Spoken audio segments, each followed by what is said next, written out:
अब ब्रजवासीन की सेवा, अब ब्रज की सेवा, क्योंकि स्वयं ठाकुर जी भी वृंदावन में आके कहा कर रहे हैं, वही कर रहे हैं, ब्रज की सेवा, ब्रजवासीन की सेवा, गौवन की सेवा, हम सबकी सेवा त्याग ठाकुर जी की सेवा में। ठाकुर जी कह रहे हैं मेरी मत करे, मुंह को घनेरे सेवा कर व्यवहारे, तू मेरे ब्रज की सेवा कर, तू या रज की सेवा कर, तू रसिकन की सेवा कर। हम आपको सत्य बता रहे हैं, अगर भक्ति में कोई भी चूक बन रही है, भक्ति में कोई अपराध बन रहा है, नाम जप में मन नहीं लग रहा है, तो इन सब का एक ही उपाय है, इन सबकी एक ही औषधि है, रसिक जनन की सेवा, संत जनन की सेवा। वृंदावन में भजवे वारे रहवे वारे, कल मैंने कथा सुनाई ना, सूरदास जी के मन में आ गई कि आप पे कृपा करवानी है, तो श्रीनाथ जी वहां से मिलवे आ गए। आचार्य केवल मन बना लें कि या को ठाकुर जी मिलने चाहिए, ठाकुर जी को मिलना ही पड़ेगा। ब्रजवासी मन बना लें, हे बिहारी जी या तो मिल ले, तो ठाकुर जी को मिलना ही पड़ेगा।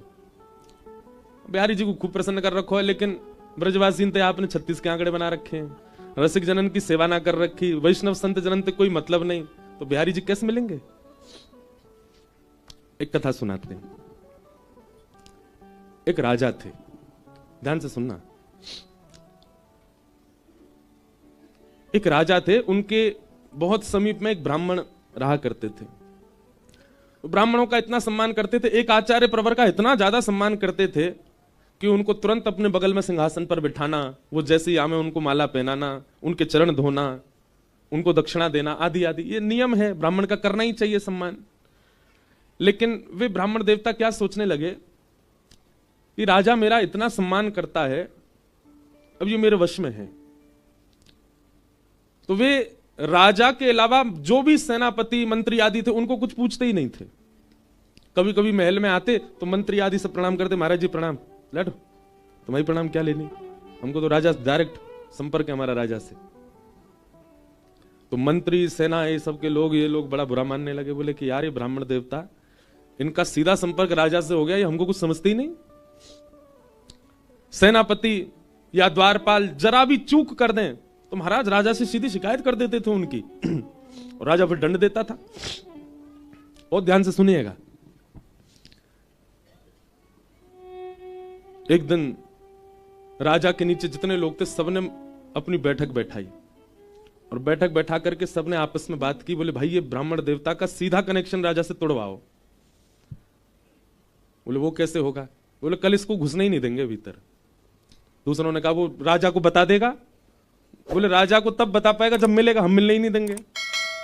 भाई अकेले राजा से ही इसका प्रेम है, बाकी सबसे तो इसने 36 के आंकड़े बना रखे हैं, तो हम सब मिलने ही नहीं देंगे तो राजा को पता कैसे चलेगी। और दूसरे दिन यही योजना बनी, द्वार पे रोक दिया उनको, मुझे राजा से मिलने दो। बोले नहीं मिल सकते आप। बोले देख लेना तुम सबको सूली पे चढ़वा दूंगा। बोले तुम पे जितनी ताकत हो कर लो, हम तुमको मिलने नहीं देंगे। ब्राह्मण ने खूब प्रयास किया, उसको अंदर किसी ने नहीं जाने दिया। ब्राह्मण तो बाहर से चिल्लाने लगा, तो मंत्री आदियों ने उसका मुंह और बंद कर दिया, उसको कोने ले गए ताकि आवाज राजा तक नहीं पहुंचे। आज राजा प्रतीक्षा कर रहे थे, बोले हमारे गुरुजी नहीं आए आज। तो मंत्री आदियों ने कहा महाराज जी उस सुबह सुबह भोर में ही चले गए, आपको मिलने के लिए आए थे पर आप सो रहे थे, हमने आपको जगाने का प्रयास किया पर हमें लगा कि आप लेट सोए इसलिए हमने उठाया नहीं। उनकी कथा है एक जगह, 7 दिन के लिए वो चले गए हैं। राजा बोला अरे गुरुजी आए तुमने उठाया नहीं मुझको। बोले अब 7 दिन बाद आएंगे। चलो 7 दिन, अब गुरुजी के दर्शन तो नहीं होंगे, तो 7 दिनों की तो सबको पता चल गई, 7 दिन तक तो हम ना मिलने दें, राजा को पता नहीं चलने वाला। ब्राह्मण ने खूब प्रयास किए लेकिन किसी ने मिलने नहीं दिया। 7 दिन बीत गए, 8वां दिन आया, राजा अपने सिंहासन पर बैठा। बोले आज हमारे गुरुजी आ गए होंगे भैया, अभी भी नहीं आए वो मिलने। तो मंत्री रोता हुआ आया, बोले महाराज जी वो पंडित जी जहां कथा करने गए थे ना, वहीं दुर्घटना में उनके प्राण चले गए। तो राजा बोला अरे राम राम राम, मेरे गुरुजी चले गए, मुझे लेके चलो, मैं उनकी अंत्येष्टि में तो चलूं। वो नहीं, उनके परिवार के लोग उनको पुश्तैनी गांव ले गए, वहीं उनकी कर दी अंत्येष्टि वगैरह। राजा बेचारा बड़ा दुखी हुआ, उसने कुछ मोहरें दे दी, बोले उनके घर भिजवा दो उनके परिवार वालों के लिए। बोले जी, बाहर जाकर के सब मंत्री आदियों ने आपस में बांट ली, कौन सा राजा देख रहा है। राजा का नियम था वो महीना में एक बार पालकी में बैठ करके, बढ़िया रथ में बैठ करके नगर भ्रमण पर जाता था।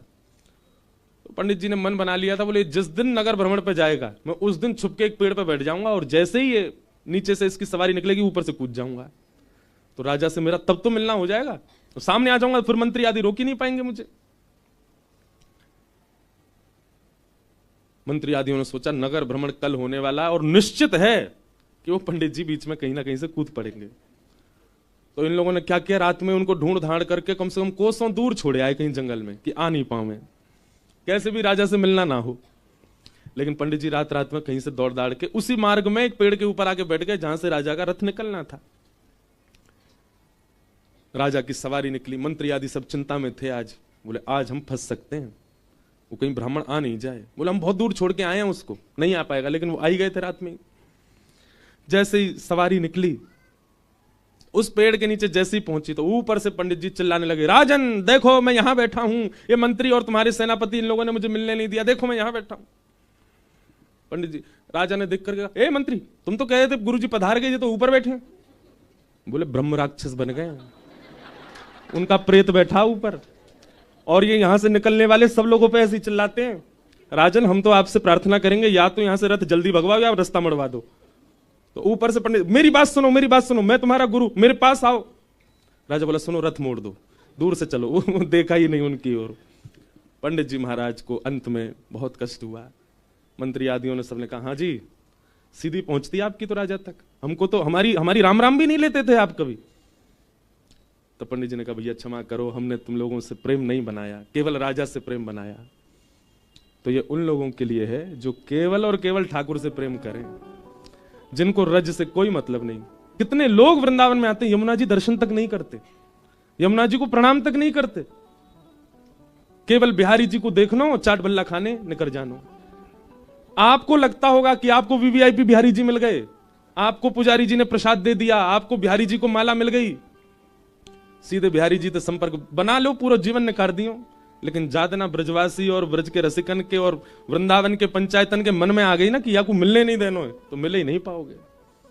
इसलिए भैया संतन में मति संतन में गति, संत चरण रज सदा लुभाने, गिरधर जब अपनों कर जाने। ठाकुर जी आपको अपनाएंगे कब? जब आप उनके जनन के सेवक बनो, उनके जनन के प्रिय बनो, उनके जनन के मित्र बनो। ब्रजवासी हैं, ब्रज के रसिक हैं, ब्रज के संत वृंद हैं। अरे हर बार वृंदावन आकर के केवल पहली बात तो वृंदावन को नियम है कि वृंदावन 1 घंटा 2 घंटा 5 घंटा 6 घंटा के लिए कभी मत आओ। वृंदावन जब आना है कम से कम 24 घंटे के लिए आओ। वृंदावन के कुछ नियम है, उनका पालन करना है। 24 घंटे से कम वृंदावन रहना ही नहीं। पूज्य श्री मलुकपीठ वाले महाराज जी सुना रहे थे कि ब्रज के रसिक जन, कोई संत, बहुत सिद्ध संत कह रहे थे कि अगर कोई व्यक्ति 24 घंटे वृंदावन में रह ले, कुछ ना करे, केवल रह ले वृंदावन में, देख करके घड़ी 24 घंटे, उन 24 घंटों के भीतर भीतर हो ही नहीं सकता कि किसी रूप में उसको श्यामा श्याम ना दिखते हो, जरूर दिखेंगे। और हम आपको एक बात कहें, अभी बज रहे हैं कितने? 5:30 5:30 बज गए, 5:15। अभी 5:15 बजे से कल शाम के 5:15 24 घंटा होंगे। आप अपने गुरु मंत्र, आप अपने नाम सिद्ध, जिसमें भी आपकी निष्ठा है, वो अभी से प्रारंभ कर दो और अपनी दृष्टि इस भांति घुमानी है। अब जो सामने आवे उसको गौर से देखियो। हम एक बहुत बढ़िया एक उपाय बता रहे हैं आपको। जो सामने आवे, चाहे इस परिकर में यहां श्रोतागणी क्यों नहीं हो, यहां से निकलने के बाद जब आप जाओ, चाहे भेलपुरी वाले हो, चाहे पानीपुरी वाले हो, रिक्शा वाले हो, टमटम टिर्री वाले हो, जो देखे सबको देखियो। और कल 24 घंटा पूर्ण होने के बाद जब रात्रि में शयन के लिए जाओ तो नेत्रबंद करके ये 24 घंटा में स्मृति घुमाइयो, कौन सा रूप आपके नेत्रन में बार बार आ रहे हो है, समझ जाइयो वही श्याम सुंदर है या वही श्याम सुंदर के कोई अंश हैं। अगर श्याम सुंदर नहीं होंगे तो श्याम सुंदर के कोई सखा होंगे, श्याम सुंदर नहीं होंगे तो श्याम सुंदर के कोई जन होंगे। जो छवि नेत्र विस्मृत ना कर पा रही हो, जो छवि मन से जा ना पा रही हो, बस ये है कि इन सबको गोपनीय, ये सब कुछ छोटे छोटे नियम हैं तो छोटे छोटे बड़े बड़े बड़े श्रेष्ठ नियम हैं ये व्रज के। ऐसे धीरे धीरे कभी सखान के दर्शन होंगे, सखीन के दर्शन होंगे, उनके रूप बदले भय होंगे पर होंगे। और फिर उन्हीं से ही ध्यान में प्रार्थना करो। हमारे श्री हरिदास परंपरा में श्री राधा अगर कोई कह दे, तटीय स्थान जाके महाराज जी तो एक बार कह दियो राधे राधे, महाराज जी कहेंगे कुंज बिहारी श्री हरिदास बोल, राधे राधे मत बोले है भाई, काय को राधे राधे क्यों ना बोले? बोले पहले सखीन की तो प्रणाम कर ले, पहले सहचरीन को तो प्रणाम कर ले।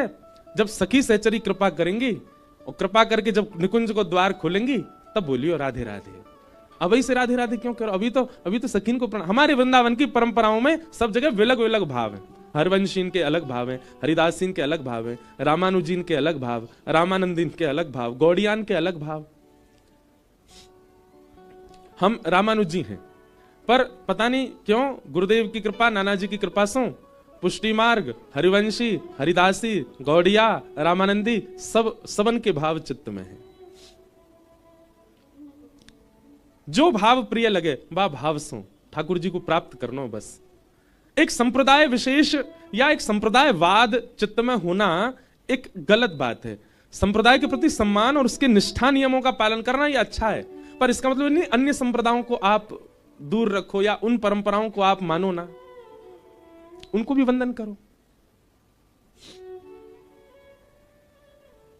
बन के जोगन डोलत ब्रज में, पीवत यमुना जल को, मेरो मन वृंदावन में अटक्यो, मेरो मन हरि चरण में अटक्यो। याद में तोरी भई बाबरी, सुध लो मोरी कुंज बिहारी। याद में तोरी भई बाबरी, सुध लो मोरी कुंज बिहारी। अब आओ मेरे प्राण प्यारे, अपनाओ या जन को, मेरो मन वृंदावन में अटके, मेरो मन हरि चरण में अटके। वृंदावन प्राप्त करने के कैसे कैसे भाव संत जन रसिक जनन ने बताए, उनको पालन करो और उन्हीं भावों से इस वृंदावन को सदा के लिए प्राप्त कर लो। अद्भुत है वृंदावन। हम बारंबार प्रणाम करें या भूमि को। हमारे साईं श्री कोकिल साईं जी, एक बड़ी प्रसिद्ध कथा है, मैंने कुछ दिन पहले एक कथा में सुनाई थी नासिक में। नासिक में जब 1 महीने की कथा थी तो वहां हमने एक कथा सुनाई थी, साईं के द्वारा वर्णित की गई। क्योंकि साईं मानसी में जाकर के लीलाओं का दर्शन करते थे। एक लीला साईं ने दर्शन की और वो बड़ी प्रसिद्ध लीला है। उस लीला का हमने नासिक में वाचन किया। तो लीला कैसे है, कई उन्हें सुनी होगी कि एक बार साकेत में विराजमान श्री कौशल्या जी के मन में भाव आयो कि मैं गोलोक धाम में श्री यशोदा जी से मिलवे जाऊं, और वही समय श्री यशोदा जी के मन में भाव आयो कि मैं श्री कौशल्या जी से मिलवे साकेत जाऊं। क्योंकि जैसे वृंदावन यहां है ना, ऐसे नित्य गोलोक धाम है, ऐसे ही अयोध्या की तरह नित्य साकेत धाम है। वहां नित्य राम कृष्ण लीला रामलीला चलती रहती है। अब हमारे ब्रज के रसिक जन तो कहते हैं कि गोलोक धाम कहीं आकाश में नहीं है, यही वृंदावन को भजते भजते भजते भजते निज वृंदावन में प्रवेश हो जाएगा, वही गोलोक धाम है।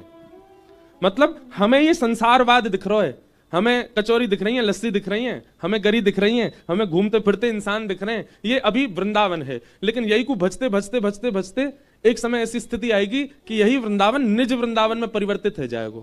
वह निज वृंदावन में प्रकाश लाइट नहीं है, वह निज वृंदावन में आधुनिक कोई वस्तु नहीं है, उस निज वृंदावन में संसार के लोग नहीं है। वह निज वृंदावन में श्री बिहारी जी मूर्तिमंत होके नहीं खड़े, निज वृंदावन में बिहारी जी भी चलते फिरते दिखाई देंगे। निज वृंदावन में श्री राधा रमण जी को दर्शन करवे जाओगे तो आज राधा रमण जी ऐसे खड़े हैं, पर निज वृंदावन में जब राधा रमण जी को दर्शन करोगे तो कहो तो अपने सिंहासन पे और पांव लटका के बैठे होंगे और आपकी जाति पूछेंगे, अरे खारियात आओ, काले क्या आओ मेरे काजे। निज वृंदावन में तो सचल श्री ठाकुर जी के दर्शन है। निज वृंदावन में श्री हरिदास जी महाराज, हितवंश महाप्रभु, रामानुज स्वामी जी महाराज, रामानंदाचार्य जी, भक्तिमती मीराबाई, सूरदास, कुमन, ये सब हैं वहां आज भी। वही निज वृंदावन श्री गोलोक धाम है। तो एक दिन साईं को मानसी में दर्शन हुआ कि कौशल्या मैया के मन में भाव आयो मैं यशोदा जी से मिलवे गोलोक धाम जाऊं, और यशोदा जी के मन में भाव आयो मैं कौशल्या जी से मिलवे साकेत जाऊं। और यहां दोनों ने अपने लाला गोद में उठाए। वहां कौशल्या जी ने श्री राम जी और यशोदा जी ने ठाकुर जी। दोनों जान लगी और बीच रास्ता में ही दोनों उनकी भेंट है गई एक दूसरे से। आहा, जैसे ही दोनों मिली तो अपने लाला तो नीचे छोड़ दिए, एक दूसरे को हृदय से लगाने लगी, आपस में बैठ के वहीं सघन कुंज में बतियान लगी। और यहां दोनों लाला बिल्कुल एक जैसे, एक जैसी पीतांबरी पहनी है, एक जैसी पाग पहनी है, एक जैसा श्रृंगार है, एक जैसे नेत्र हैं, एक जैसी नासिका, एक जैसी ओष्ठ, एक जैसी माला। आज ठाकुर जी ने जो माला पहनी वैसी माला राम जी ने भी पहनी है। यहां दोनों बालक भी खेल रहे, बालक दोनों नहीं खेल रहे, केवल कन्हैया खेल रहे, राम जी तो चुपचाप बैठे हैं। कन्हैया कभी उनके काने पकड़ ले, कभी उनके हाथ पकड़ ले, खेलो मेरे संग। ऐसी लीला चलन लगी। इतने में शाम है गई, और शाम ऐती कौशल्या जी बोली अच्छा बहन फिर मिलेंगे, अब हम चलें? हाँ हाँ आप चलो, मैं हूं चलूं, घर जाके बड़े काम करने, लाला माखन मिश्री खवानी है, भूखो रोवेगो नहीं तो। और दोनों मैया आकर के जैसे ही अपने बालकन को गोद में उठायो तो महाराज दोनों बालकन में अदला बदली है गई। राम जी को उठाए के तो ले गई श्री यशोदा जी, और श्री गोपाल जी को उठा के ले गई कौशल्या जी। ये साईं को दर्शन हुआ मानसी में। जैसे ही दोनों बालक घर पहुंचे, ठाकुर जी भी देखो कैसे चतुर, यो नहीं बीच रास्ता में ही चिल्ला दे कि मेरी मैया तो वो गई, चुपचाप जा रहे बोले, देख के तो हम साकेत कैसे हो, न उथल पुथल कर आऊं वहां पे। अब यहां ठाकुर जी जैसे साकेत पहुंचे राम बन के, तो राम जी तो बड़ी मर्यादा में रहे में।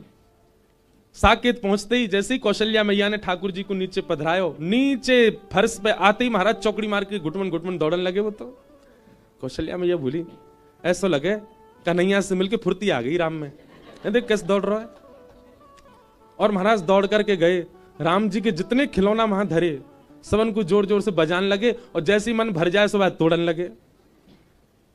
ये दृश्य देख करके अब साकेत में सब थोड़ा थोड़ा आश्चर्य कर रहे हैं, पर नजरअंदाज कर रहे हैं। राम जी ऐसी लीला करे ना है, कभी खिलौना तोड़े ना, बड़े आराम आराम से खेलें वो तो। महाराज पलना पकड़ करके चढ़ गए, और खाली पलना कोई झुला रहे हैं ठाकुर जी। थोड़ी देर झुलाया, थोड़ी देर झुलावे के बाद ऐसी जोर से धक्का दियो, पलना ऊपर से टूट के नीचे गिर गो।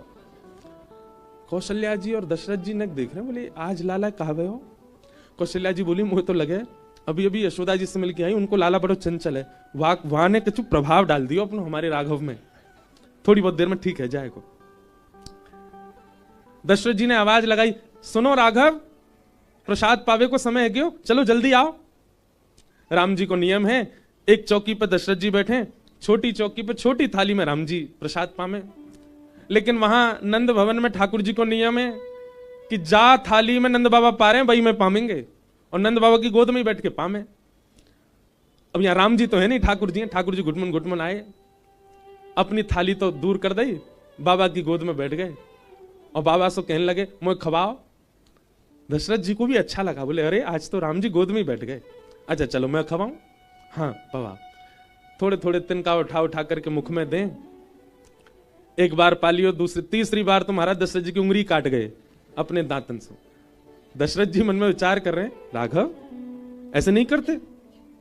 इतने में ही तो ठाकुर जी ने कढ़ी लाई हाथ में, और एक हाथ में लाई खीर, और दशरथ जी की पूरी दाढ़ी में लगा दी हो, ऊपर से नीचे तक पूरा डाई कर दी महाराज। पीरे पीरे दशरथ जी पूरी नीचे तक फैल गए। दशरथ जी घूम के कौशल्या जी को देखें, जी क्या हो रहा है, इतना प्रभाव उस बालक का। ठाकुर जी को तो पेट भर गो, तुरंत उतर के भाज गए। राम जी के सखा आए, सब आकर के द्वार पर कह रहे हैं, रघुकुल कमल दिवाकर कौशल्या नंदन दशरथ नंदन प्रभु श्री राम, खेलवे को समय है गयो, जल्दी पधारो। ठाकुर जी बोले भैया इतनी मर्यादा में कभी मधुमंगल श्रीधामा ना बोले, ये तो बड़े सीधे से बालक हैं। ठाकुर जी निकस के बाहर गए।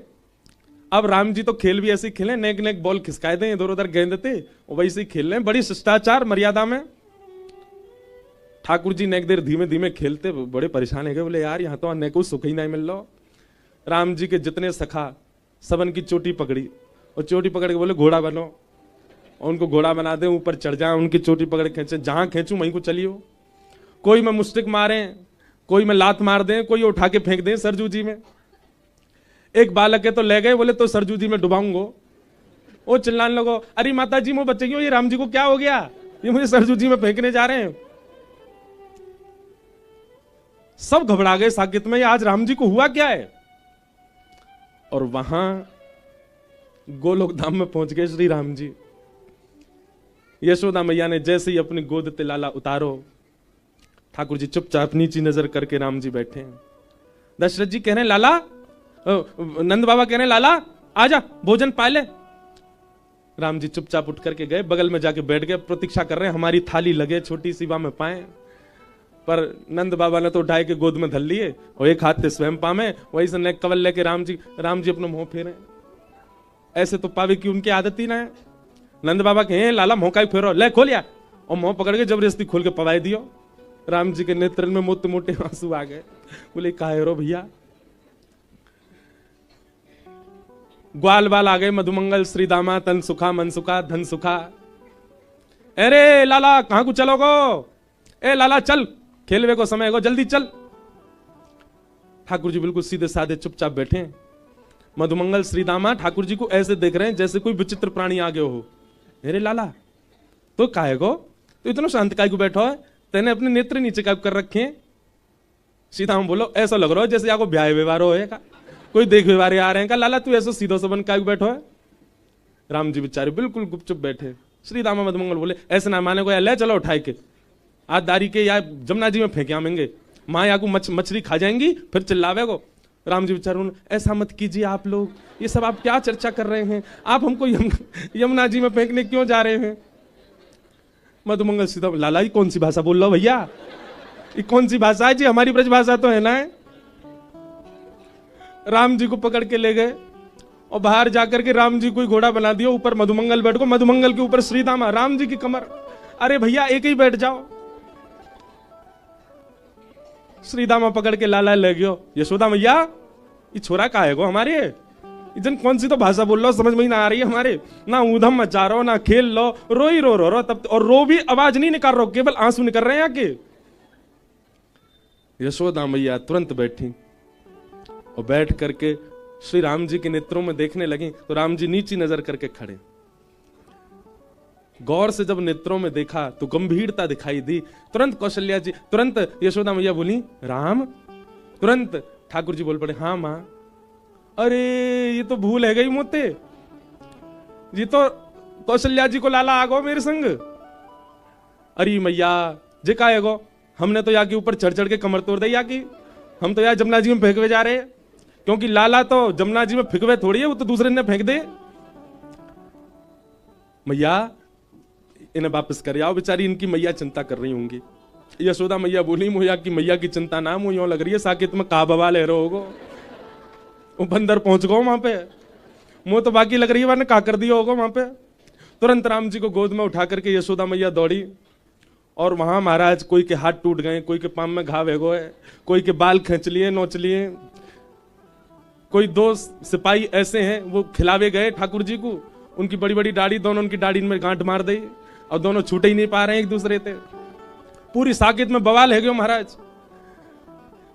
कौशल्या मैया ने लाला उठाए, लाला उठा करके दौड़ी, बीच रास्ता में दोनों मिल गई। जैसे ही दोनों मिली,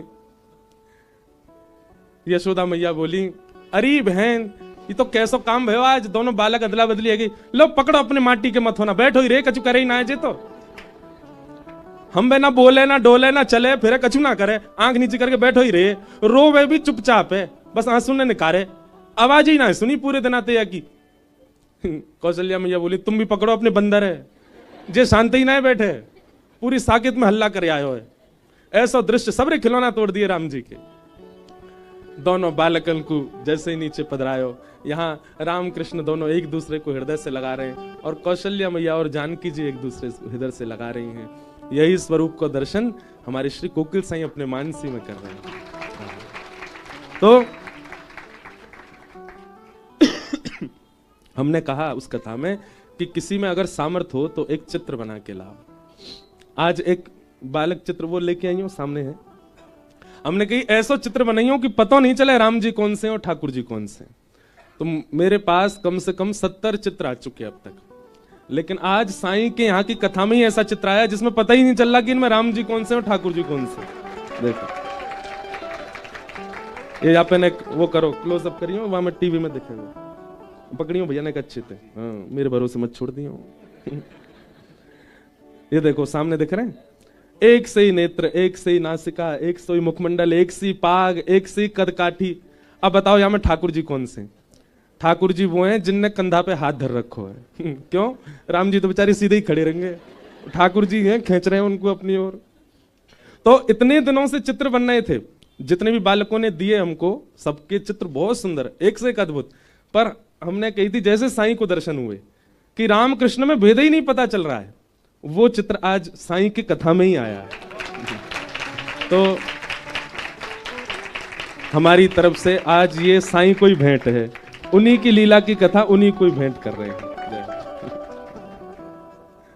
बोलो मिथिले बावल साईं अमा की। ऐसे हमारे साईं, उनके मानसी के भाव। कभी किसी ने सोचा भी नहीं कि रामकृष्ण भी मिले, पर साईं ने विचार किया। तो धन्य है कि हम इस आंगन में बैठे हैं, उस महापुरुष के आंगन में बैठे हैं जो ऐसे भाव रखते थे ठाकुर जी के प्रति। और ये गोपनीय है। आज वृंदावन में इतने वर्षों से ये स्थान है, वृंदावन के लोग नहीं जानते। हमको इस कथा के लिए, प्रचार के लिए कोई ऐसा नहीं है कि इसीलिए गोपनीय, क्योंकि प्रेम जितना गोपनीय रहा जाए उतना बढ़े। महाराज जी हमको ज्यादा प्रचार नहीं करना कि सब लोगों को पता चले स्थान कौन सा है, कैसा है। जो लोग सुन भी रहे हैं ना, वो भी बाहर से ही प्रणाम कर जाए करियो द्वार को। कभी साईं की आज्ञा होगी तो द्वार खुले मिल जाए तो भीतर आ जाइयो, दर्शन कर जाए करियो। लेकिन यह स्थान अद्भुत है और अत्यंत अंतरंग और गोपनीय है। ऐसे स्थान को प्रणाम करते हैं।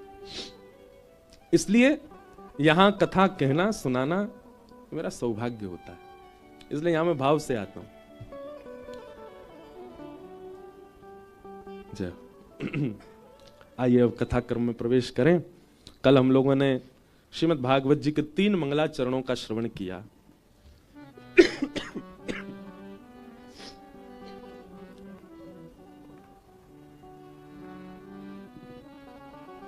कई लोग पूछते हैं कि महाराज जी अगर हमें मानसी चिंतन करना हो तो कैसे करें? बहुत ध्यान से सुनो। सबसे पहले तो एक प्रातःकाल ब्रह्म मुहूर्त उठने का नियम रखो। दूसरा, स्नान आदि करने के बाद अपने गुरुदेव के मंत्र का जाप करो और बहुत निष्ठा से, उत्साह से होना चाहिए। वो जबरदस्ती वाला नहीं होना चाहिए कि अरे 4 बज गए उठना पड़ेगा, नहाना पड़ेगा। उसमें उत्साह दर्शन होना चाहिए। उत्साह कब मानो कि बिना अलार्म के 4 बजे उठ गए, उसको उत्साह माना जाता है। उत्साह में करना है। अपने गुरु मंत्र का जाप करो। आदि आदि करने के बाद में ठाकुर जी जो आपके सेवा के उनको शयन में ही रहने दो। उन्हीं के सामने बैठ के अपने हाथन में थोड़ा इत्र अंकित करके और ब्रजरज को तिलक आदि करके, जो भी आपके संप्रदाय को भाव है वो करके, फिर नेत्रबंद करके सघन कुंज को स्मरण करो। कुंज को स्मरण करो, नदी को स्मरण करो, पर्वत को स्मरण करो। क्योंकि ब्रह्म मुहूर्त है, इसका मतलब है रात्रि का ही स्मरण होना चाहिए कि चंद्रमा की थोड़े थोड़े प्रकाश में सब कुंज दिख रही है आपके मानसी में। और मानसी में जाते ही सबसे पहले यह भाव रखना है कि आप ठाकुर जी की एक सहचरी हैं, सखी। आप पुरुष हैं तब भी आपको सखी भाव ही रखना है कि आप सहचरी हैं। उसके बाद आप सबसे पहले अपने गुरु घर जाएंगे, जहां भी आपके गुरु जी विराजते हैं वहां गुरुदेव के पास जाना है। गुरुदेव के चरणों में जाके वंदन करना है। गुरुदेव भी सखी रूप में है। ऐसा वृंदावन महिमा और वृंदावन के जो भजवे वारे हैं उनके लिए उनका यह भाव रहता है, वो सखी भाव में ही सब सेवा में जाते हैं। फिर गुरु जी के संग, गुरु जी के आश्रय में गुरु जी लेकर के जाएंगे निकुंज में। और वहां निकुंज में सैया पर पौड़े हैं दोनों युगल सरकार। आप उस भाव से गुरुदेव के साथ जाएंगे कि किसी भी प्रकार से दोनों युगल सरकार को पीड़ा ना हो, कष्ट ना हो। प्रथम दर्शन दोनों चरणों का ही होगा। सैया पर लेटे हैं पर मुख नहीं दिख रहा है, केवल चरण दिख रहे हैं। धीमे धीमे कोई राग गा करके गुरुदेव उनको उठा रहे हैं। फिर बाल भोग हुआ, बाल भोग के बाद फिर मार्जन आदि करके स्नान आदि हुआ। अब ठाकुर जी लीला में प्रवेश कर रहे हैं। अब बाद में जो मन में भाव आए उस लीला में प्रवेश कर जाएंगे। पर ये इतना सरल नहीं है जितना हम सुना रहे हैं। इसके लिए पहले बहुत लीलाएं श्रवण करनी पड़ेंगी। इसके लिए पहले बहुत भाव में प्रवेश करना पड़ेगा। इसके लिए पहले बहुत रसिक जनों की सेवा और ब्रज रज की उपासना करनी पड़ेगी।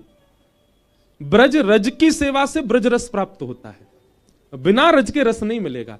लोग उसको सामान्य मिट्टी मान लेंगे तो कभी रस में प्रवेश नहीं कर पाएंगे। आपका भले ही रामानुजी तिलक है, आप रामानंदी हैं, अपने तिलक में भी थोड़ी रज तो मिलाओ, तिलक करो। रज रज आपके अंग पर होनी चाहिए।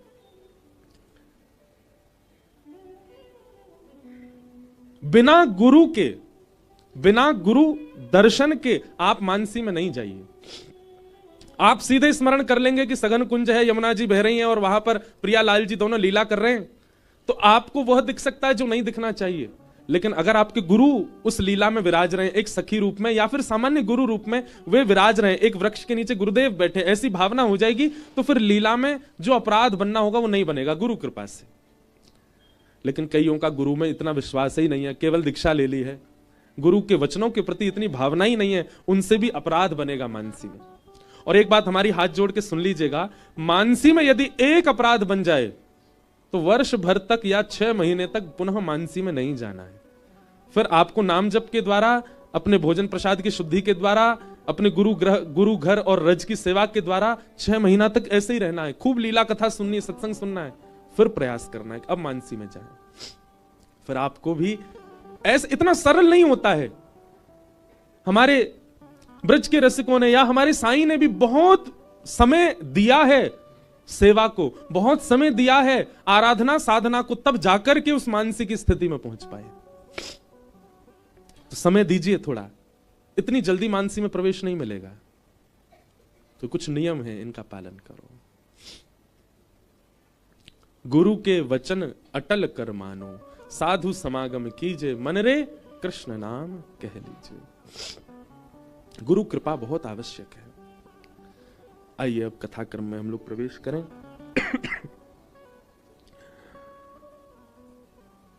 सवै पुंसां परो धर्मो यतो भक्ति यदोक्षजे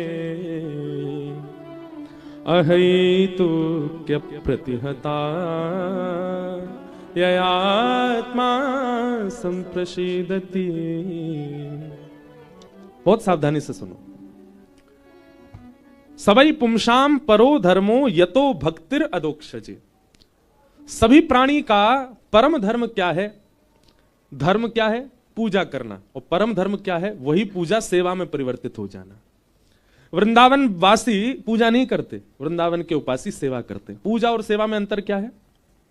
पूजा अपनी मनोकामना के लिए होती है और सेवा ठाकुर की राजी के लिए होती है, ठाकुर की प्रसन्नता के लिए होती है। वृंदावनवासी पूजा नहीं करते, वृंदावनवासी सेवा करते हैं। बिहारी जी की पूजा नहीं होती। लोग कहते हैं हम पूजा करने जा रहे हैं बिहारी जी, तो सुनने में ही अटपटा सा लगता है। बिहारी जी की और पूजा, बिहारी जी की पूजा ना होवे, बिहारी जी की सेवा होवे, राधा रमन जी की सेवा होवे, गिरिराज जी की सेवा होवे, राधा वल्लभ जी की सेवा होवे, पूजा नहीं। कान पकड़ के कहें, पूजा ब्रज से बाहर ही रहती है, यहां तो सेवा रहती है, यहां तो सेवा होती है ठाकुर जी की। और सेवा में अपनी इच्छा प्रधान होती ही नहीं है, अपने सुख का विचार होता ही नहीं है, वहां केवल ठाकुर के सुख का विचार किया जाता है। इसलिए हमारे वृंदावन की रीति में ऋतु के अनुसार ठाकुर जी को वस्त्र पहनाएंगे, ऋतु के अनुसार इत्र की सेवा करेंगे, ऋतु के अनुसार ठाकुर जी के, अब फूल बंगले अब नहीं बनेंगे बिहारी जी में। क्यों? क्योंकि शीतकाल आ गया। ठाकुर जी को पुष्प का बंगला नहीं बनेगा। क्यों? ठाकुर जी को सर्दी लग जाएगी। मंदिरों में आप जाएंगे, थोड़ी और सर्दी बढ़ेगी तो अंगीठी रखी जाएगी, उसमें कोयला रख करके सुरघाए जाएंगे। क्यों? ठाकुर जी ताप रहे हैं। ये पूजा में नहीं होता, ये सेवा में होता है। कई भाव ऐसे हैं। अब हम नाथ द्वार में श्रीनाथ जी पीछे विराज रहे हैं, श्रीनाथ जी की सेवा में मिश्री भोग रखा जाता, तो मिश्री ऐसे नहीं रखी जाती हमारे यहां जैसी मिश्री होती है। वो मिश्री कैसी होगी? बिल्कुल गेंद की जैसी, जैसे बॉल होती है ना, ऐसी बिल्कुल चिपटी मिश्री होगी। तो हमने पूछे, मैंने ऐसी मिश्री काहे को? तो कहें, बोले 3.5 बरस के लाला हैं, अब भाई 2 दांत आए हैं, 4-5 आए नहीं है, तो ठाकुर जी को खुजली होती है अपने मसूड़ा में, तो ऐसे मिस्त्री गेंद किसी उठामे और करके अपनी मसूड़ा की खुजली मिटा ले, तो ये हमारी ऐसी मिस्त्री। अब ये पूजा में नहीं होता, ये सेवा में होता है। आज भी नाथ द्वार में श्री ठाकुर जी 6:30-7 बजे तो शयन हो जाएगा। क्यों? क्योंकि ठाकुर जी कलयुग के प्रभाव से 10 बजे शयन नहीं करते। वहां की मान्यता ऐसी बोले, जब नंद यशोदा का काल था तब 6-7 बजे ही सो जाते थे, इसलिए ठाकुर जी को शयन उतने बजे ही होगा, 4 बजे उत्थापन मंगला हो। किसी ने मुझसे कही थी ये बात, बोले महाराज जी हम नाथ द्वार गए, वहां सुबह 5:30 बजे, 4:30-5 बजे मंगला हो गई ठाकुर जी की। वृंदावन में भी कई मंदिरों में इतनी जल्दी मंगला हो जाती है। हमारी आपकी तरह आलसी जीव थोड़े ही हैं ठाकुर जी, हमारी आपकी तरह रात भर व्हाट्सएप थोड़ी चलाना है। मधुमंगल ने कहा भेजो श्रीदामा ने कहा शेयर कियो मैं ठाकुर जी तो शयन में चले जाएं 9:30-10 बजे के बाद। कई भाव हैं, कई जगह भाव है शयन में जामे, कई जगह भाव है ठाकुर जी रास में गए। और क्योंकि 4-4:30 बजे यशोदा मैया की नींद खुल जाए तो मैया देख वे आवे लाला को, तो कई जगह रास के पदों में भी ऐसा भाव है कि भोर होत ठाकुर जी रास से भागते हैं। क्यों? यशोदा मैया जाके चद्दर टटोलेगी, कहां गए हो लाला, तो यशोदा मैया उठे उससे पहले आके ठाकुर जी चद्दर ओढ़ के पड़ जाए। अब देखो यहां दूसरा भाव, जिन मंदिरन में सवेरे 4 बजे मंगला है रही है, वहां को भाव यह कि यशोदा मैया ने आके चद्दर उघार के देख ली है कि लाला सो रहा है कि नहीं। लेकिन ठाकुर जी तो तब ही आए सोवे, रात भर तो रास किया है, तो तब आए सोवे, तो उघार के देखो तो कई मंदिरन में मंगला है गई, लेकिन बिहारी जी की मंगला हुए 8 बजे। अब जब आई 4 बजे तो 8 बजे तक सोएंगे, या हमारे मंगला बिहारी जी की जो है वो 8 बजे है करके या बात की सिद्धि करे। बाकी मंदिरन में मंगला है गई, मतलब यशोदा मैया ने देखे हैं ठाकुर जी चदरिया हटा के, और उठे कब हैं? बोले जब बिहारी जी की मंगला भैया, इतनी देर ठाकुर जी शय नहीं कर रहे। ऐसे सब एक से एक कड़ियां जुड़ी हैं, सब भाव जुड़े हैं वृंदावन के। वृंदावन में पूजा नहीं होती, वृंदावन में सेवा होती है। तो धर्म क्या है? पूजा करना। और परम धर्म क्या है? सेवा करना। और सेवा सबके जीवन में नहीं आती बंधु, सेवा भी भाव वाले के जीवन में ही आती है। आपके चाहने से सेवा नहीं आएगी, ठाकुर जी के चाहने से सेवा आती है। अच्छा, आपके चाहने से ठाकुर जी आ जाएंगे, पर वो सेवा का विस्तार ठाकुर जी की कृपा से होता है। उसके लिए किसी किसी को खूब तड़पना भी पड़ता है, पर ठाकुर जी करते हैं कभी ना कभी अनुग्रह। तो सबई पुंसाम परो धर्मो, यहां की कथा वृंदावन परख ही हो रही है, तो संपूर्ण भागवत के अर्थ भी वृंदावन परख ही हो रहे हैं, इसलिए उस भाव से सुनिएगा। सबई पुंसाम परो धर्मो यतो भक्तिर अदोक्षजे अहैतुक्य प्रतिहता। सभी प्राणी मात्र का परम धर्म क्या है? अहैतुकी ठाकुर जी की भक्ति करना। अहैतुकी भक्ति मतलब सेवा। अहैतुकी भक्ति, अहैतुकी भक्ति का दूसरा रूप क्या होता है? चाहे जीवन में जो हो जाए पर हमारी सेवा ना रुके, चाहे हमारे जीवन में जो हो जाए पर हमारी सेवा होगी, हमारा सेवा भाव रहेगा। घरों में क्या होता है? मोस्टली घरों में 3 दिन का ब्याह आ रहा है घर में, चाचा के यहां, ताऊ के यहां, क्या करेंगे? ठाकुर जी के आगे चना चनोरी धर दे, ठाकुर जी के आगे मिश्री धर दे, 4 दिन यही से काम चलाओ, हम जा रहे हैं ब्याह में। सेवा वाले ऐसे नहीं होते।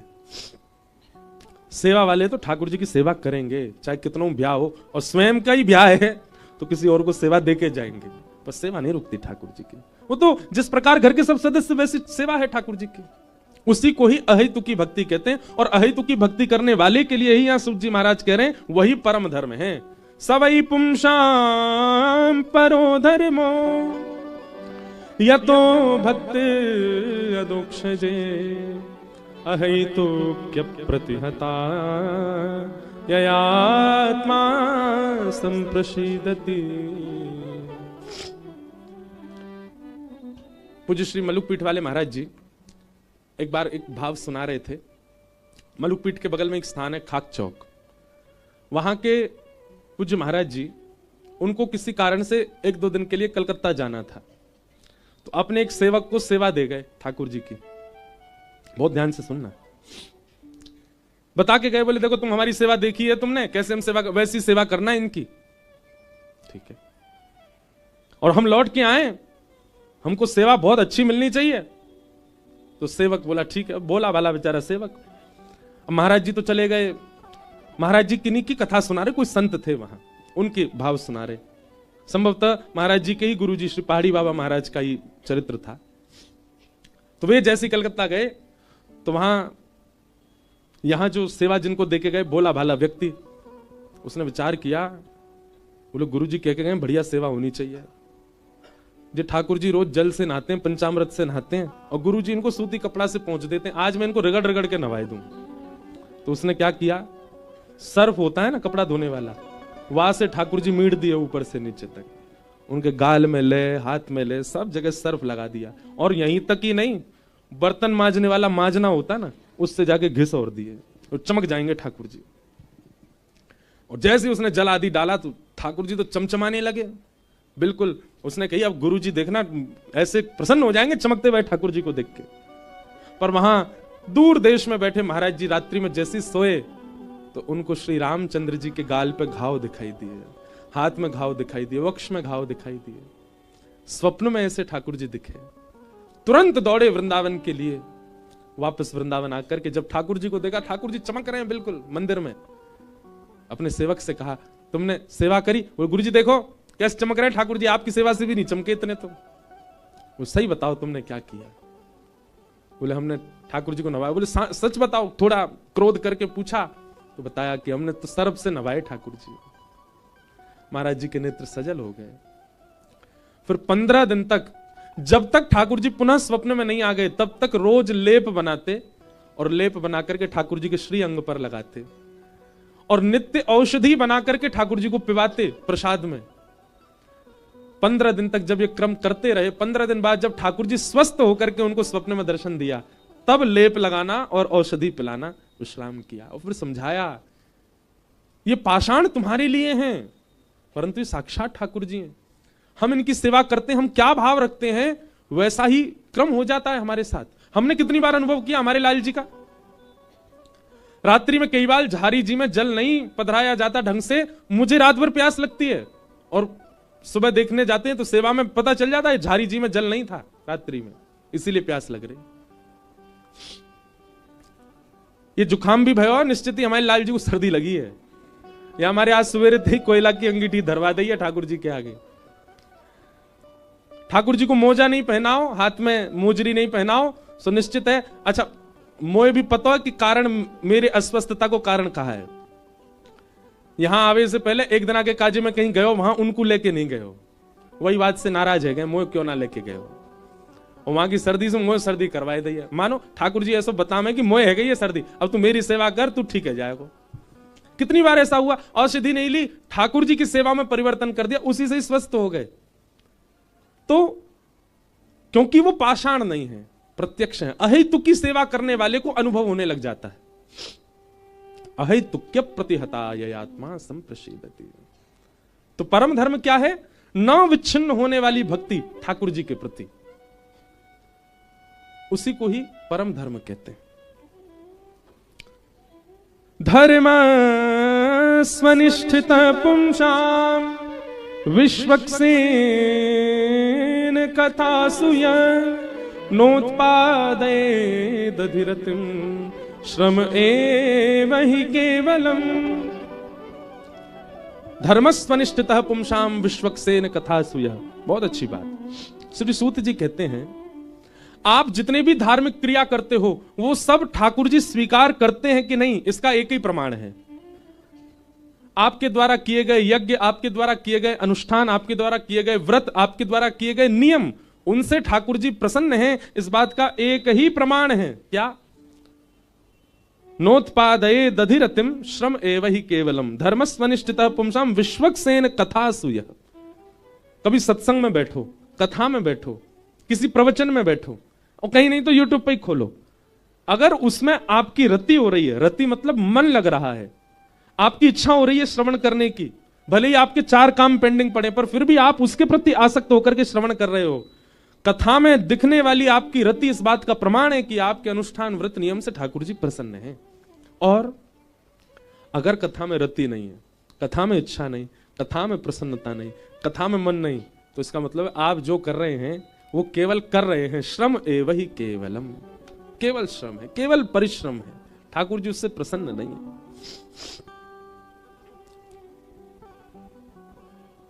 नाम, रूप, लीला और धाम, ये 4 प्रकार हैं भगवत प्राप्ति के। सबसे पहला नाम। सहज ही व्यक्ति का आकर्षण सबसे पहला ठाकुर जी के प्रति नाम से ही होता है। छोटे बालक को देखो, उसको कथा वथा तो नहीं पता, लेकिन जैसे जैसे थोड़ा बड़ा हो, दादी दादा नानी नाना बोलो राधा राधा राधा, तो बालक ताली बजाने लगता है, बोलने लगता है। नाम के प्रति प्रथम आकर्षण होता है। दूसरा आकर्षण होता है रूप के प्रति। बच्चे धीरे धीरे माता पिता के साथ, दादी दादा के साथ मंदिर जाते हैं, ठाकुर जी को देखते हैं, कौन है, जय जय जय जय, फिर उनको देखते हैं, उनके रूप के प्रति आकर्षण होता है। और फिर धीरे धीरे लीला के प्रति, अब उनको धीरे धीरे कथा में लाना प्रारंभ किया जाए, और फिर कथा के बाद आकर्षण बनता है धाम के प्रति। ये तो बालकों का प्रकार बताया, पर बड़े लोगों के लिए भी यही है। सबसे पहले नाम। नाम इतना जपा जाए, नाम जप इतना किया जाए कि उस नाम जप के प्रभाव से आपके नेत्र बंद हैं और आपके चित्त में ही रूप प्रकट हो जाए।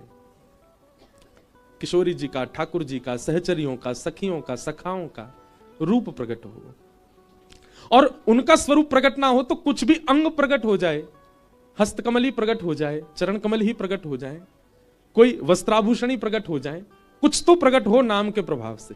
नाम जप करने वाले लोगों, बहुत ध्यान से सुनिएगा, नाम जप करने के पीछे उद्देश्य होना चाहिए, नहीं तो नाम जप में मन भटकेगा। आप उद्देश्य क्या रखो, हम सीधा उद्देश्य रखते हैं श्यामा श्याम, नहीं होगा इतनी जल्दी। पहले कोई आकार ही रखो। मान लो मुझे एक चूड़ामणि दिख जाए श्री जी की, इसी उद्देश्य से नाम जप करो।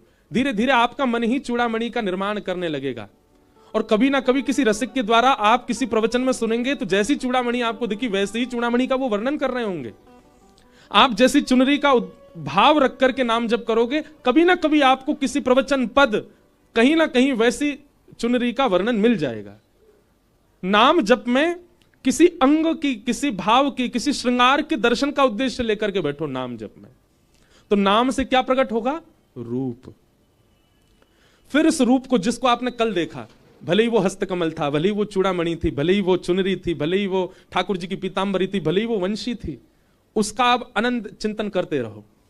कुछ दिन तक उसी भाव का चिंतन करते करते वही रूप और विकसित होने लगेगा, कुछ और भी दिखने लगेगा। नाम से रूप प्राप्त होगा, और फिर धीरे धीरे रूप विकसित होते होते पूर्ण रूप नहीं दिखेगा, थोड़े थोड़े रूप उसी में ही बावरे है जाओगे, पूरा दिख गो तो जन काही होएगो, नेक में ही आनंद में चले जाओगे। मीराबाई का एक पद है, मैं गाऊंगा अभी थोड़ी देर में, जादूवर लागत है मोहे प्यारो। ठाकुर जी जादूवर हैं, वो एक उंगली ते उनके नख मात्र देखवे से हम पे जादू हो जाएगा, पूरा दिख गए तो जन कहा होएगो। तो रूप जितना दिख जाए उसी का अनन्य चिंतन करने लग जाओ। धीरे धीरे धीरे धीरे उसी रूप से क्या होगा, लीलाएं प्रकट होने लग जाएंगी, लीला का भाव आने लग जाएगा। जैसे एक लीला प्रकट हुई थी कुछ समय पहले, कथा करते करते। कैसी लीला थी कि श्री ठाकुर जी और किशोरी जी आपस में छिपम छुपाई खेल रहे हैं। समझते हैं उसको, हमारे ब्रज में दुब का धाई भी बोलते हैं। क्या बोलते हैं आपके यहां, क्या बोलते हैं? छुपन छुपाई है। तो एक लीला प्रकट हुई। कैसी लीला? सब सखीन ने कही, हे श्यामा श्याम, आज दुबका धाई खेलेंगे, हमारे ब्रज में दुबका धाई खेलें। तो ठाकुर जी बोले ठीक है। ललिता विशाखा बोरी ने कोने में आई हो ठाकुर जी। ठाकुर जी काय को बोले आओ तो सही। तो ललिता विशाखा दोनों ठाकुर जी कोने में ले गई, और कोने में ले जा करके तुरंत विशाखा जी जो है ना, नेक चतुर है, ललिता जी बहुत बोरी है, तो विशाखा जी ने, ठाकुर जी आए कोने में, तुरंत ठाकुर जी की वंशी छीन ली। ठाकुर जी मांग, ठाकुर विशाखा जी बोले जेनाई मिलेगी। बोले तो कैसे दोगी वंशी? तो ललिता विशाखा बोली एक काम करना पड़ेगा। कहा? बोले जब आप ढूंढवे जाओगे, भले ही श्री जी दिख जाएं, फिर भी उनको पकड़ोगे नहीं। विजय हमारी श्री जी की होनी चाहिए। डोलते रहियो पूरे वन में, भले तुम्हें पता चल जाए यहां सामाजू बैठी है, फिर भी देख के अनदेखो कर दियो। ठाकुर जी बोले ठीक है। और बोले जब हमारी श्री जी को नंबर आवेगो, खबरदार जो तुम दुबके, जहां से श्री जी निकल रही हो वहीं सामने आ जाइयो, ताकि वो तुमको पकड़ ले फिर जीत जाए। लाल जी बोले जो आज्ञा। और ठाकुर जी को बारी आई तो ठाकुर जी आंख बंद करके 1 2 3 सब सखियां दुबक गई जाकर के। श्री जी हमारी बड़ी बोरी सी हैं, एक ही वृक्ष के पीछे जाके खड़ी है, कहीं ज्यादा दूर कहीं भागी नहीं। अच्छा, श्री जी के मन में ये भाव है कि श्याम सुंदर जीते, मैं इतने पास ही खड़ी आ जाऊंगी जो मुझको पकड़ ले। लेकिन सब सखी ने पढ़ा दिए ठाकुर जी कि तुमको हार नो है, जीतेंगे हमारी श्यामाजू। तो लाल जी ने 10 तक गिनती गिनी, और 10 तक गिनती गिनने के बाद ठाकुर जी निकर पड़े खोजवे। ठाकुर जी को दूर से दिख गई कि एक वृक्ष के पीछे नीली नीली चुनरी दिखाई दे रही है। तो ठाकुर जी बात दिशा में ही नहीं गए, श्यामाजू खड़ी है, पकड़नी तो है ना। दूर दूर घूमने लगे। अब किशोरी जी बोली ये यहाँ तरफ ना आ रहे, तो किशोरी जी दौड़ करके वहां चली गई जहां श्याम सुंदर घूम रहे हैं, वहां जाकर खड़ी गई जी अब मुंह ढूंढ लेंगे। ठाकुर जी ने फिर देख ली ये तो श्री जी यहाँ गई, तो ठाकुर जी वहां चले गए जहां पहले श्री जी खड़ी, ये मुझ दिख नहीं जाए।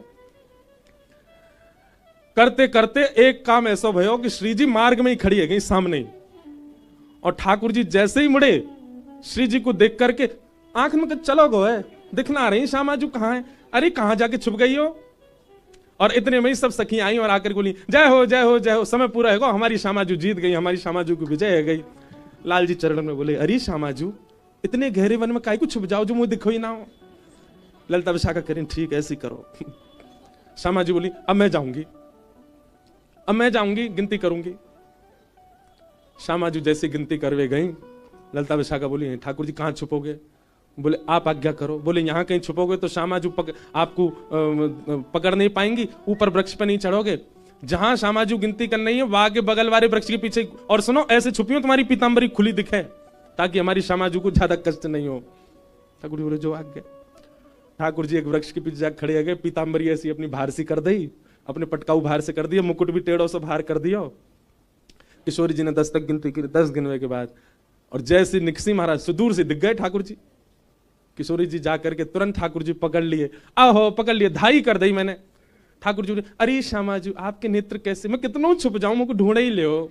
सब सखी आई, बोले जय हो हमारी श्यामाजू की जय हो, आप सदा विजयी रहो। किशोरी जी लेकिन समझ जाए, बोले ये सब तो ठीक नहीं है रो, ये लाला ना तो मुझको पकड़ पावे और मैं पकड़ में जाऊं तो नेक में मिल जाए मुझे। अंत में यही निकलो कि भैया ठाकुर जी सदा हारे नहीं है, ये सखी जबरदस्ती हरवा में ठाकुर जी है, ताकि हमारी श्यामाजू सदा जीती रहे, हमारी श्यामाजू सदा आनंद में रहे। ऐसे भाव तो ऐसी लीलाएं प्रकट होंगी। ये लीला कहीं लिखी नहीं है, ये प्रकट हो रही है मन में, ये भाव आ रहे हैं मन में। तो नाम के प्रभाव से रूप प्रकट हो और रूप के प्रभाव से लीला।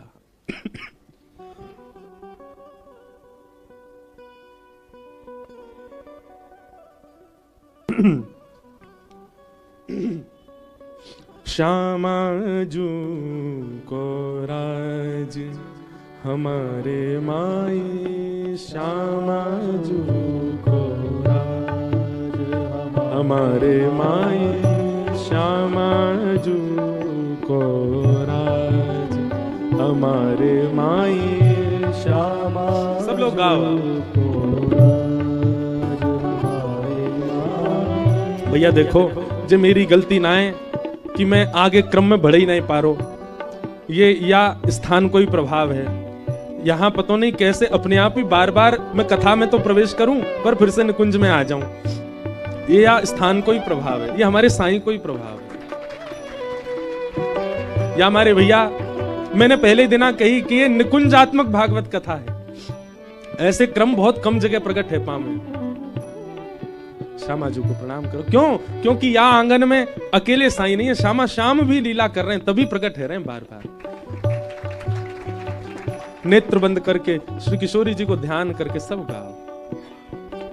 श्यामाजू को राज हमारे माई, श्यामाजू को राज हमारे माई, श्यामाजू को राज हमारे माई, श्यामाजू को राज हमारे माई। जाके अधीन सदा ही सावरो, जाके अधीन सदा ही सावरो, जाके अधीन सदा ही सावरो, जाके अधीन सदा ही सावरो।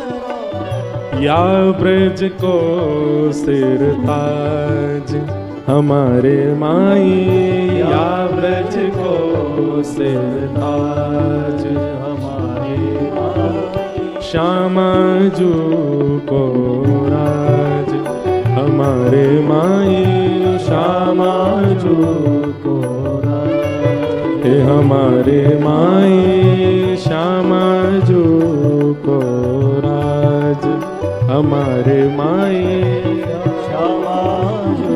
श्री राधा रानी की जय।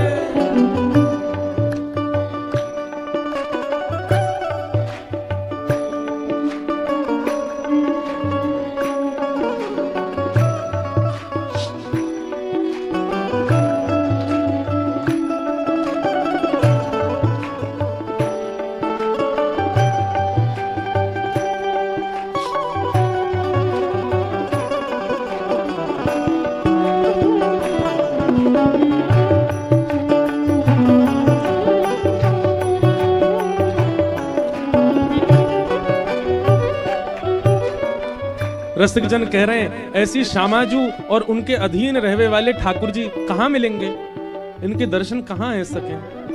तब कह रहे हैं यह जोरी अभी चल वृंदावन, यह जोड़ी अभी चल वृंदावन, यह जोड़ी अभी चल वृंदावन,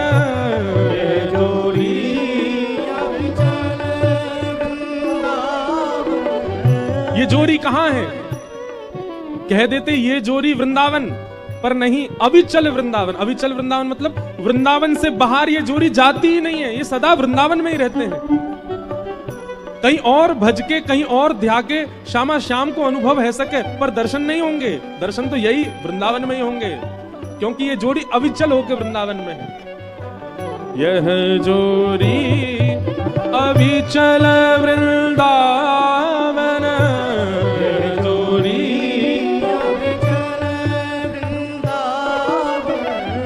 नाही आन सो काज, नान आन सो काज, हे नाही आन सो काज, नाही आन सो काज हमारे माई श्यामा जू को राज, हमारे माई श्यामा जू को राज, हमारे माई श्यामा जू को